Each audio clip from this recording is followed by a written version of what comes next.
Salam teman-teman, kita ketemu lagi di Perpales TV.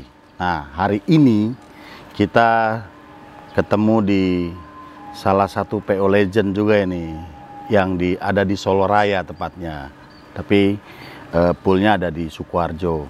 Kita bersama PO Gunung Mulia. Nah, di sebelah kiri saya ini sudah ada Om Gondo ini, Pak Gondo, yang founder PO Gunung Mulia. Dan di sebelah kiri beliau, nah ini senior saya ini Mas Edi Purwanto ini.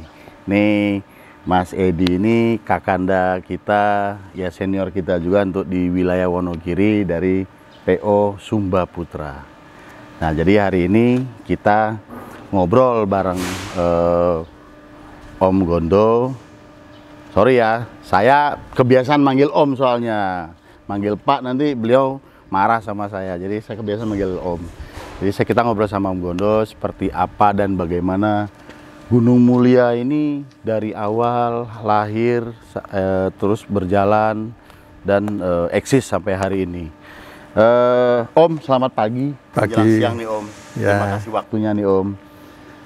Jadi ini teman-teman Perpales TV biar bisa mendengar nih dari Om kan, seperti apa dan bagaimana Gunung Mulia ini bisa hadir di kancah transportasi darat di Indonesia, di wilayah Jawa Tengah. Tahun berapa Om Gunung Mulia ini lahir Om? 83. Tahun 1983. 1983. Berarti sudah 30 lebih ya? 30, hampir 40 tahun ya? Hampir 40 tahun. Ya, berarti 2023 nanti 40 tahun tuh Om. Nah, ulang tahun. Ya, ulang tahun ya. Itu legend kan, teman-teman. Nah, ini kan kalau dibaca nama Gunung Mulia Om. Nah, ini biar teman-teman Perpales tahu nih Om. Iya. Kan? Karena kan penamaan itu kan penting. Biasanya kan ada filosofi Om. Ada filosofi atau mungkin harapan kan yang Om taruh kan di nama perusahaan itu. Mungkin sedikit bisa ceritain Om. Dulu saya Gunung Mulia bergabung sama Gunung Giri. Oh, Gunung Giri. Gunung Giri. Setelah itu 87 kita pisah. Oke. Jadi pisah menjadi Gunung Mulia. Oh, jadi Gunung Mulia. Nah, nama itu kok bisa Om pilih Gunung Mulia itu sebenarnya apa harapannya Om? Gunung. Maksud tertentu. Itu gunung dari Wonogiri. Oke. Mulia itu mulia. Kemuliaan Tuhan. Ya. Wah, dalam kan teman-teman? Jadi kalau boleh saya kutip Om ya. Berarti kan gunung itu sesuatu yang besar, ya. Yang besar dan kokoh. Mulia itu adalah ya kemuliaan yang dari Yang Maha Kuasa. Berarti kan kalau saya tangkap perusahaan ini dilahirkan terus tumbuh dengan harapan, dengan idealisme, bukan hanya semata bisa berusaha, tapi ada lebih ke histori religius, secara religiusnya kemuliaan tadi. Betul gitu nggak mungkin Om ya? Terus kok tiba-tiba Om beli bus Om? Maksudnya menjadi pengusaha bus. Kalau nggak salah Om dulu awalnya truk Om ya? Kalau yang Sani? Iya, dulu awalnya dari truk. Terus yaitu ada bis Gunung Giri itu mau dioper, lah saya beli itu. Oh. Tapi waktu Om tertarik. Ya, Om tertarik beli Gunung Giri itu apa melihat di situ ada value bisnis uangnya? Apakah lebih karena melihat masyarakat ini masih banyak yang perlu dilayani atau gimana Om? Ya dulu kan masih banyak penumpang. Ya, penumpang itu jadi ya kepengen lah. Pengen beli bis, melayani. Kan? Jadi beliau sisi bisnis itu pasti. Namun dasar yang paling besar itu tadi bilang kita juga sudah ngobrol lebih dalam.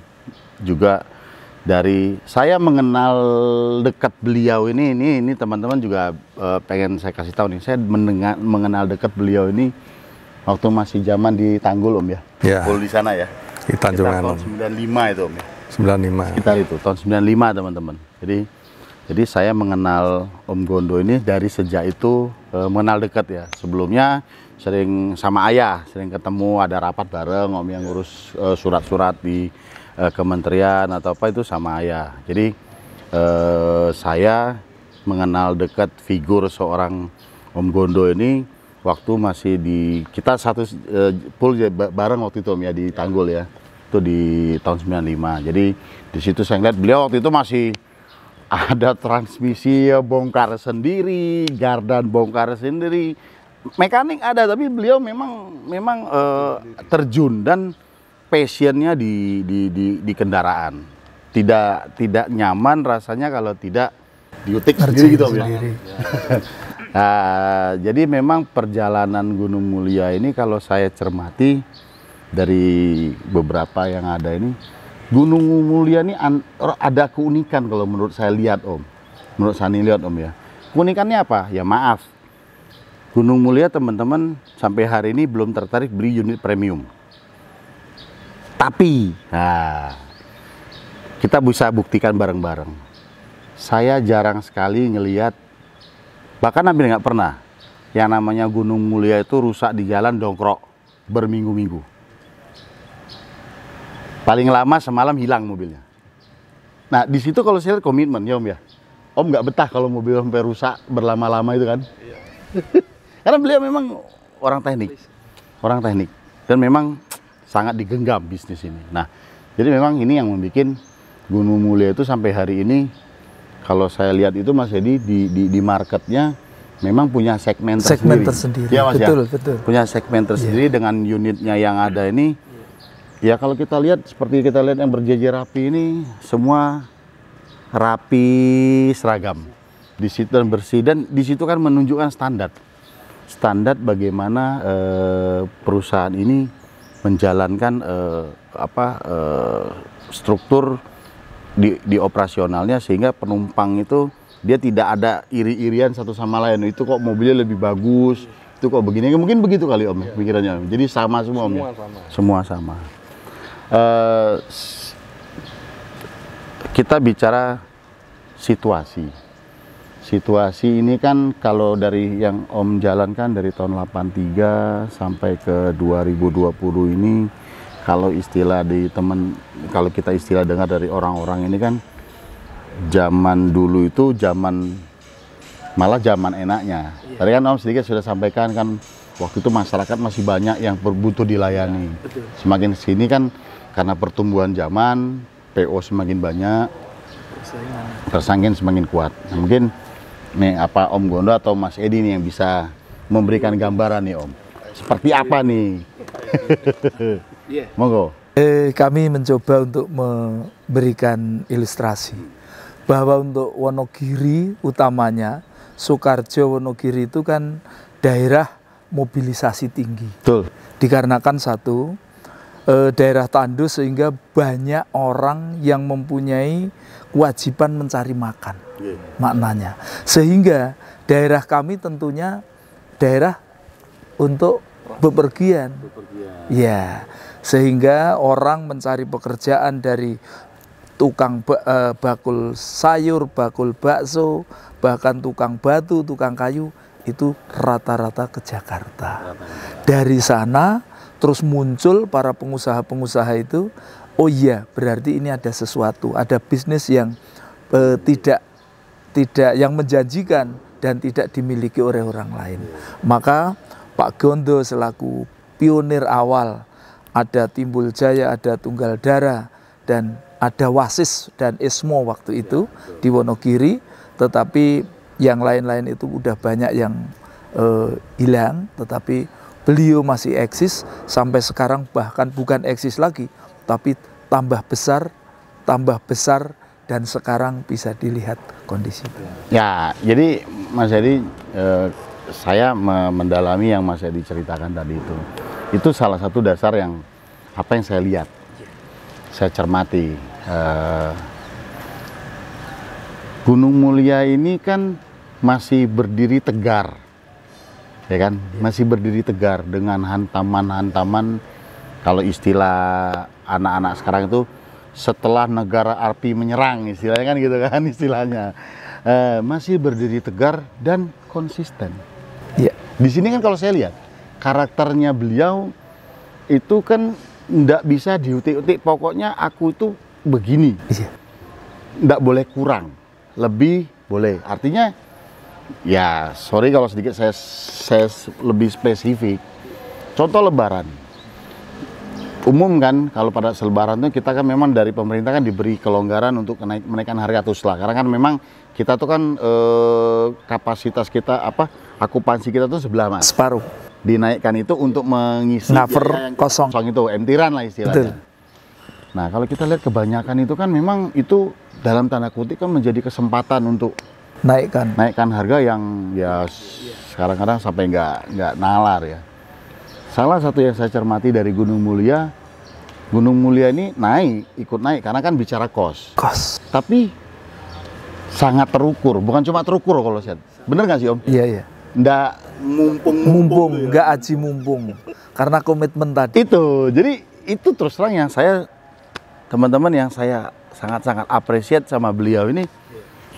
Betul bisnis, ya, betul ini bisnis, tapi bukanlah menjadi satu hal yang bisa dijadikan untuk mumpung, kan begitu? Mumpung aja ya. Jadi memang sadar kalau beliau ini melayani masyarakat yang butuh dilayani, kan gitu Mas Yadi? Iya. Jadi ini memang yang kita lihat konsistennya luar biasa. PO Gunung Mulia Putra Om ya. Kalau ya, PO Gunung Mulia Putra. Gunung Mulia Putra. Nah, yang Sani tahu kan Om ini putra Om dua laki-laki kan, Mas Yunus sama Yohan. Semua berapa sih? Tiga. Satu perempuan kalau nggak salah. Satu laki. Laki juga? Laki. Siapa nih satu? Trio. Oh, Trio. Jadi Om punya putra 3 berarti ya? 3. Putra 3. Sudah siap kan Om regenerasinya? Sudah dimulai kan? Sudah mulai. Jadi memang Om Gondo ini sama putra-putranya sudah kerja bareng saat ini teman-teman. Di Gunung Mulia ini Mas Yunus Om ya? Ya, Yunus, sama Yohan. Itu sudah mulai membantu beliau. Kalau Mas Yunus lebih ke operasional Om ya. Yang bicara itu sama kayak saya teman-teman, senangnya ngutik-ngutik tuh. Itu nurunin Om Gondo yang ngutik-ngutik itu. Pokoknya yang ngerubah bodi, yang nguplek-nguplek bengkel itu namanya Mas Yunus. Juga ngurusin agen-agen Om ya. Nah, kalau di manajemennya Yohan Om ya. Nah, itu yang lebih urusan bersih-bersihnya itu. Ya tapi memang disitulah unik dan saya katakan hebatnya Gunung Mulia ini dengan perjalanan waktu tapi tidak terkikis oleh zaman ya Mas Yadi. Itu tidak mudah loh teman-teman, ya kan, tidak mudah. Untuk mempertahankan itu luar biasa. Luar biasa. Jadi memang juga saya sampaikan sama teman-teman sebelum di konten sebelumnya Mas, kita membangun dan mempertahankan itu PR-nya lebih besar mempertahankan. Harus gak Mas? Yes. Senior loh bicara, bukan Sani loh. Jadi ngupas pisang itu lebih mudah daripada makan pisangnya Mas. Karena kalau kecepatan kelolodan.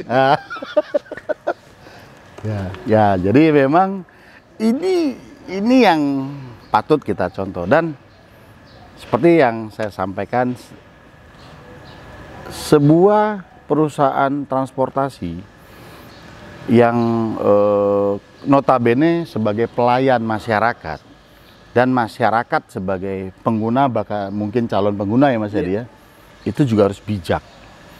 Dan harapannya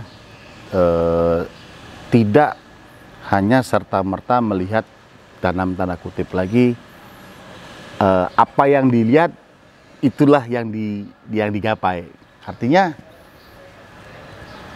kita ini harus bisa dan bijak memilih dan menentukan. Karena warna itu banyak, tapi dasar warna itu yang kita tidak tahu. Kira-kira begitu kali Mas analoginya, yang kalau boleh sedikit saya bukan mengguru ini, rodok lebih tua dari Om Gondo sama Mas Yadi ini. Kalau saya melihat seperti itu. Jadi PO itu konsistensinya, kedua eksistensinya. Jadi kalau dia tidak konsisten, belum karuan dia bisa eksis. Ini, jadi itu salah satu yang mungkin bisa jadi panduan ya, panduan untuk masyarakat memilih moda transportasi darat yang dibutuhkan. Kan trayek kan macam-macam. Jadi jangan sampai hanya menurut melihat, lebih ke euforia lah ya, lebih ke euforia. Karena memang ya di sini di belakang kita nih berjejer bus yang rapi, dari pewarnaan, dari penataan, dari fasilitas bengkelnya.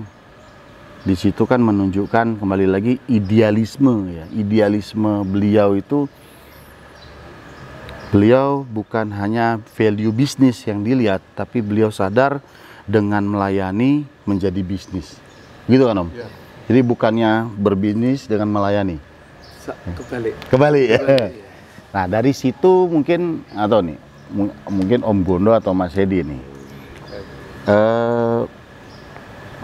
apa yang mungkin menjadi harapan Om Gondo, mungkin pesan lah ya kepada masyarakat luas, kira-kira sebagai orang tua nih, sebagai orang tua apa? Tidak apa-apa Om, sampaikan aja. Maksudnya kan saya udah bilang, masyarakat, kita berharap masyarakat itu bijak lah memilih, melihat. Tentunya harapannya ya masyarakat juga hak dan kewajiban tadi.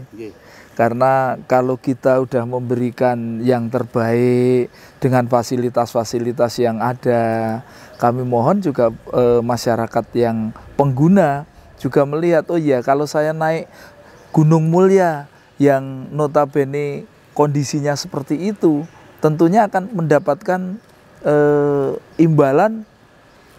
Pertama, kebersihan pasti, karena beliau pelayanan yang diutamakan. Harga pasti tidak semau gue naik turun itu. Turun komitmen, tentunya komitmen. Kalau kita jurusan ke Kalideres ya akan mesti diantar ke Kalideres. Tidak kita ngomong ke Kalideres tapi bisnya hanya sampai Cikarang atau sampai Bekasi itu. Gitu. Kami kira itu Pak, karena dari sana Pak Sani orang harapan kita semua, terutama Gunung Mulia, bisa menilai, memilih yang terbaik untuk masyarakat. Oh, terima kasih nih Mas Edi ini. Jadi teman-teman, ini sebenarnya hari ini seperti pepatah mengatakan, sekali dayung dua pulau terlampaui. Artinya kita duduk bareng di di Pul Gunung Mulia bareng Om Gondo, dapat Mas Edi juga nih. Nih kan gitu Om. Ini sekali dayung dua pulau nih dapat ini. Ini teman-teman kesempatan yang langka ini pasti. Dan kebetulan memang Om Gondo dan Mas Edi dan Om Gondo beserta teman-teman yang di khususnya Wonogiri itu berkomunikasi dan berhubungan baik semuanya. Jadi ini tadi kebetulan Mas Edi pas kesini ketemu bareng, ya udah kita bareng duduk ngobrol gitu kan. Jadi malah bisa dapat pencerahan lebih nih Mas Edi. Terima kasih. Sangat. Jadi memang tadi yang sudah melalui Mas Edi tadi disampaikan hak dan kewajiban, di mana masyarakat memiliki hak adalah mendapatkan pelayanan, ya Mas? Yes. Mendapatkan kenyamanan, mendapatkan keamanan. Namun untuk pelayanan, keamanan, kenyamanan itu ada konsekuensi. Disitulah timbul kewajiban. Kewajibannya ya mungkin tiket, membeli tiket. Kedua, memilih. Ya Mas, yang terbaik. Ketiga, melihat profilnya. Saya tidak bosan sekali lagi di kesempatan ini. Hari ini masyarakat tuh sudah sangat-sangat mudah bisa mengakses, terutama PO ya, PO atau sarana transportasi yang ada. Perizinan ada namanya Spionam, itu di situ bisa diakses, kan gitu Mas Edi. Jadi kalau misalnya teman-teman melihat mau ke Wonogiri dari Jakarta kan bisa search di Google, nongol nama-nama PO-nya. Tapi sebelum membeli tiketnya atau mereservasi, ya nggak ada salahnya juga cek dulu. Oh, nih Gunung Mulia Putra misalnya, atau Gunung Mulia, bisa cek di Spionam gitu Mas. Oh bener nggak sih ada trayek ke Wonogiri? Kan gitu Om ya? Iya. Nah, terus setelah sampai misalnya di agen ya, misalnya di agen atau di terminal, di terminal pada saat mau berangkat oleh tim operasionalnya yang di lapangan. Oh ini kendaraannya Bapak Ibu, lihat plat nomornya. Ya kan juga ada aplikasi Samsat online itu, ya iseng-iseng kan bisa ketik. Bener nggak sih ini AD misalnya berapa nih? 1434. AD 1434 DR. Bener nggak ini namanya Gunung Mulia? Ya kan nggak ada salah juga. Karena begini, ini bicara lagi hak dan kewajiban. Kalau misalnya terjadi satu dan lain hal yang tidak diharapkan di jalan. Nah ini juga perlu saya sampaikan. Ini kakanda saya ini ketua DPC Organda Kabupaten Wonogiri. Nah, ini sedikit ngomong regulasi nih. Nah, itu juga menjadi hal secara hukum ya Mas ya. Terus nggih? Itu ada di Undang-Undang Nomor 22 2009, ada di KM 35 yang lalu, sekarang udah PM 35, ada di PM 15. Kan jelas itu kan Mas. Di PP kalau dari kendaraan rancang bangun dan segala macam itu lebih ke di PP 74 sama PP 75 kalau nggak salah. Kalau tidak salah saya. Nah, ini yang juga jangan sampai menjadi hal yang terjadi hal yang tidak sesuai ekspektasi atau semestinya oleh masyarakat. Kan gitu, Mas. Jadi pertanggungjawaban, terus dasar hukum. Karena kita sama-sama tahu Republik kita tercinta ini pemerintahnya terus berbenah, semakin hari semakin berbenah. Kita sudah lihat infrastruktur sudah semakin bagus, semakin terkoneksi. Yang tadinya Solo Jakarta itu 14-15 jam, sekarang hanya 7-8 jam, paling lama 10 jam. Itu sudah terpakas berapa jam. Kedua, birokrasi juga saya melihat sudah semakin ke depan semakin rapi. Nah, ini yang kita harus sama-sama, bagi saya sebagai salah satu masyarakat yang harus kita manfaatkan juga. Kita juga harus kawal. Jadi bukan cuma birokrasi itu mereka online lah ya, sudah ke IT-nya sudah dibentuk, dibangun. Tapi kalau kita sebagai masyarakat tidak manfaatkan itu salah kita juga kan, ya Mas. Nah ini nggak ada salahnya masyarakat, teman-teman Perpals juga tahu dan mulai memanfaatkan itu. Jadi itu yang kita harapkan, yaitu khususnya saya sih, mungkin juga Om Gondo dan Mas Edi, sama harapannya tentu masyarakat lebih, saya tidak bilang masyarakat harus lebih cerdas, tapi masyarakat lebih memanfaatkan dan lebih memanfaatkan sarana IT yang sudah dibangun oleh stakeholder dan paham akan hak dan kewajibannya. Ngoten nggih Mas? Iya, setuju sekali. Terakhir nih Om Gondo, atau mungkin Mas Edi ini sebagai ketua DPC Organda Wonogiri, apa harapan atau message Mas Edi ke regulator, ke pemerintah? Tentunya tidak lepas dari kita semua ini minta untuk diberikan sesuatu kemudahan, terutama perusahaan-perusahaan yang lama. Karena gimana pun perusahaan lama ini kan sudah berjuang, kalau dikatakan pahlawan memang pahlawan. Iya, pahlawan betul, transportasi yang luar biasa. Itu harus diakui itu. Diakui atau tidak itu rasanya sudah membantu perjalanan perekonomian, dan pertama dari segi tenaga kerja.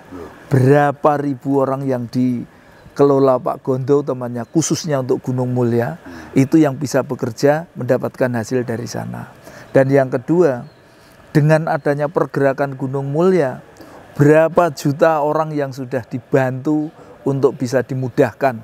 Yang tadinya mungkin waktu Lebaran kita keleleran sampai berhari-hari di terminal, tetapi bisa dilayan.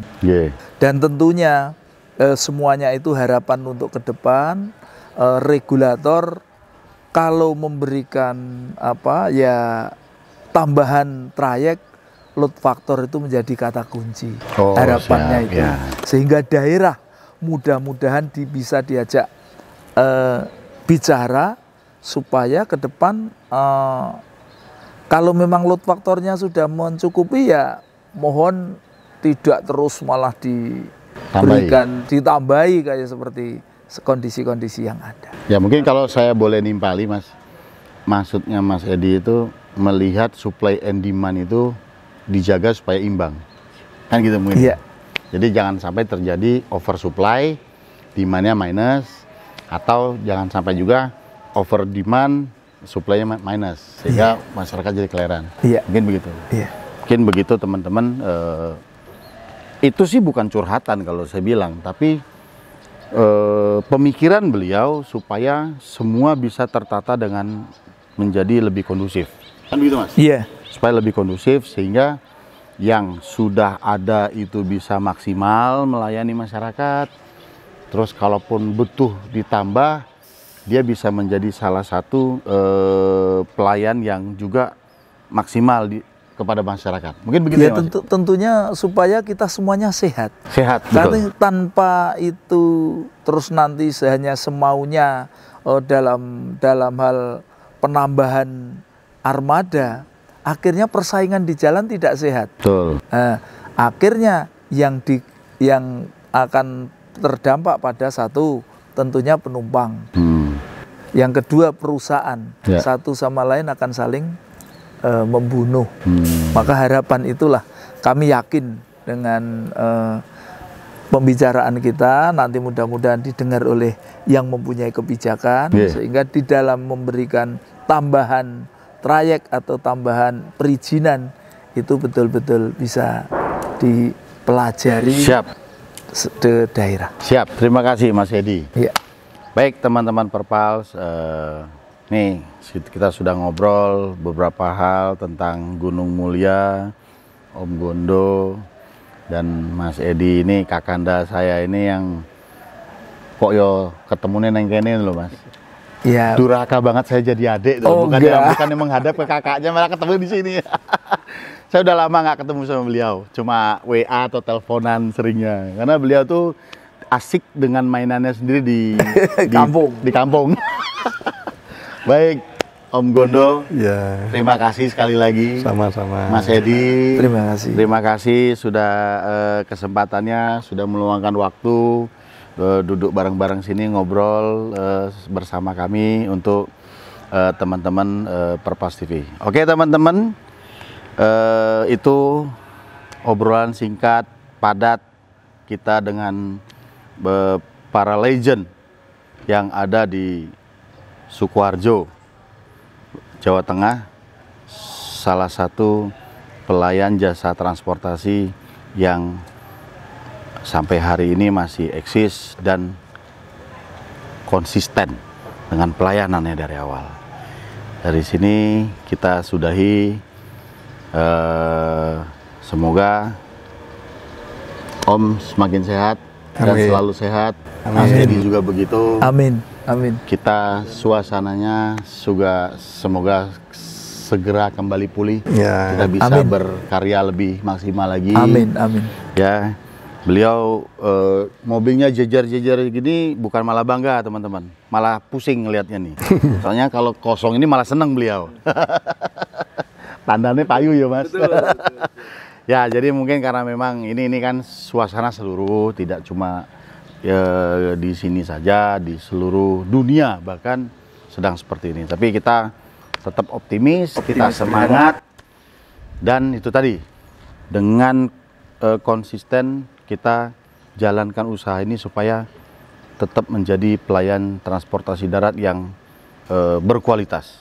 Amin. Mungkin itu saja Om. Sekali lagi terima kasih Om Gondo, Mas Edi. Oke teman-teman Perpals, kita ketemu di konten berikutnya. Hari ini sekian kita dengan Gunung Mulia. Oke Om, salam Perpalom. Gas!